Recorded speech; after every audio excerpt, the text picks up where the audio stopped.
ప్రియమైన దేవుని సహోదరి సహోదరుడా, ప్రభువైన యేసుక్రీస్తు వారి నామం పేరిట మీ అందరికీ శుభవందనాలు. మరి యొక్క శ్రేష్టమైన దినమును ప్రభువు మనకు అనుగ్రహించాడు, అందుకై వందనాలు.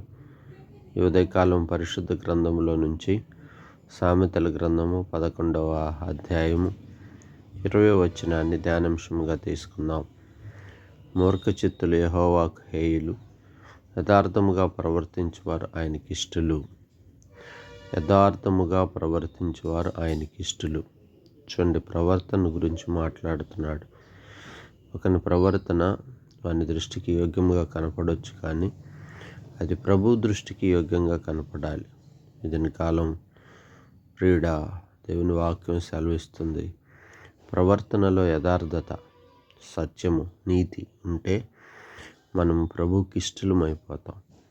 ప్రభుకి ఇష్టలమైతే ప్రభు అన్ని విధాల మనల్ని ఆదుకుంటాడు, బలపరుస్తాడు, సహాయం చేస్తాడు. మరి యథార్థవంతులు దేవుని యందు భయభక్తులు కలిగి ఉంటారు. యథార్థవంతులు ఇతరుల పట్ల దయ చూపుతారు. యథార్థవంతుల గుడారము వర్ధిల్లిద్ది.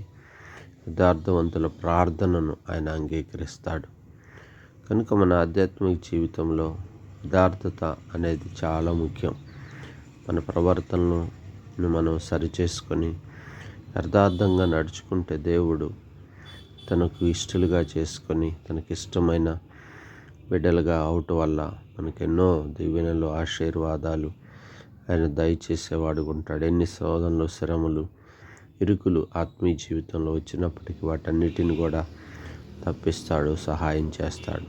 భక్తుడైన యోబు గురించి మనం యోబు గ్రంథం 1వ అధ్యాయంలోనే చదువుతాం. యోబుకి 4 లక్షణాలు ఉన్నాయని. అందులో ప్రాముఖ్యమైన లక్షణం యథార్థమైన ప్రవర్తన. అందుకే తన జీవితంలో సాతాను ఎన్నో విధాలుగా శోధించినప్పటికీ, తన కుటుంబాన్ని పతనం చేసినప్పటికీ, బిడ్డలను తనకు అనారోగ్యం కలుగజేసినప్పటికీ తన యథార్థమైన ప్రవర్తనను విడిచిపెట్టలేదు గనుక తన దేవుడు మరలా తిరిగి పోగొట్టుకున్న వాటినల్లా సమకూర్చి మరలా రెండంతలుగా ఆశీర్వాదాన్ని దయచేశాడు. ఉదాహరణకు తన భార్య కూడా అంటది, ఎందుకయ్యా ఇలాంటి యథార్థ ప్రవర్తన కలిగి ఉంటావు? ఆ యథార్థతను విడిచిపెట్టి నీ దేవుణ్ణి దూషించరాదా అంటది. కాబట్టి మనము దేవుని దృష్టికి యథార్థంగా నడుచుకుంటే ఆ యథార్థతే మన ఆత్మీయ జీవితానికి మణిహారముగాను, కిరీటముగాను ఉండి మన ఆత్మీయ జీవితాన్ని చక్కగా కట్టే అవకాశం ఉంది.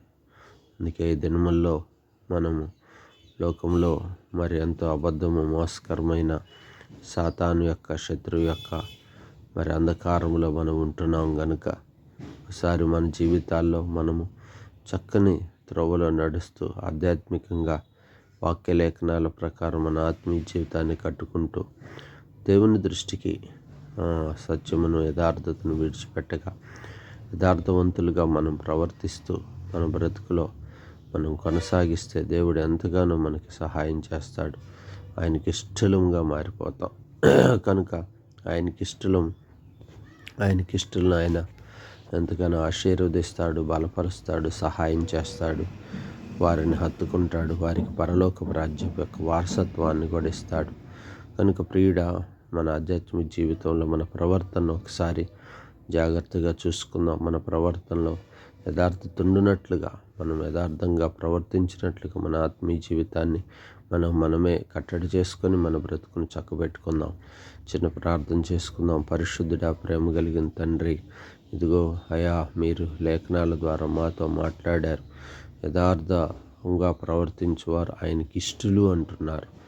ఓనయ్య, భూమి మీద ఎవరు ఆయనకి ఇష్టలని మేము ధ్యానిస్తున్నప్పుడు నీ దృష్టికి యథార్థంగా నడుచుకున్న వారే నీకు ఇష్టలు కదా. నీకు ఇష్టమైన వారికి భూమి మీద సమాధానం ఇస్తారు, ఆశీర్వాదం ఇస్తారు, నెమ్మదినిస్తారు, దీవెనిస్తారు. కనుక మా ఆధ్యాత్మిక జీవితంలో మూర్ఖ తలంపులు తీసివేసుకొని యథార్థంగా నడుచుకొని నీ దృష్టికి, నీ కన్ను దృష్టికి యథార్థంగా ప్రవర్తిస్తూ మా బ్రతుకును కట్టుకోవటానికి మరొక దినంలో మీరు మాతో వాగ్దాన రూపంగా మాట్లాడినందుకై స్తోత్రాలు. ఆత్మీయ సంఘంలోను, కుటుంబాల్లోనూ మా బిడ్డలు కూడా యథార్థంగా నిలిచి యథార్థంగా నడుచుకున్నట్టుకు మీరు సహాయపడండి. తద్వారా నీకు ఇష్టలుగా మార్చబడి ఆశీర్వాదమును మెండైన దేవుని పొందుకునే కుటుంబాలుగా బలపరచమని, మీరే సహాయపడమని యేసు నామమున ప్రార్థించి వేడుకుంటున్నాను తండ్రి. ఆమేన్.